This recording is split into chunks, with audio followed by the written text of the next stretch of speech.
Doctor साहब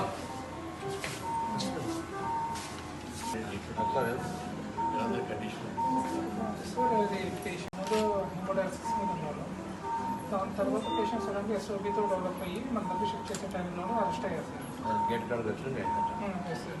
యాక్చువల్గా dialysis వస్తుంటే డోర్ ఎంట్రీ కానీ అదే ఆ 20 మినిట్స్ టైంలో మనకి బ్రెయిన్కి సప్లై చేసే ఆక్సిజన్ లెవెల్స్ అందకపోవడం వల్ల బ్రెయిన్ ఇంజురీ అయింది సార్.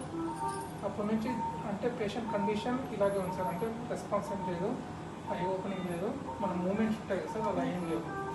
సో ఇప్పుడు మేము వెంటిలేటర్ మీదే ఉన్నారు సార్. ఇప్పటికీ ఇక్కడ తీసుకొచ్చిన తర్వాత రెగ్యులర్గా హిమోడయాలసిస్ చేస్తున్నాం సార్.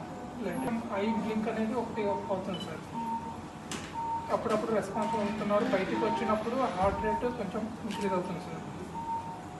అంటే ఇంజురీ తగ్గడానికి ఇంకా మనం చేసేవన్నీ చేస్తున్నాం సార్.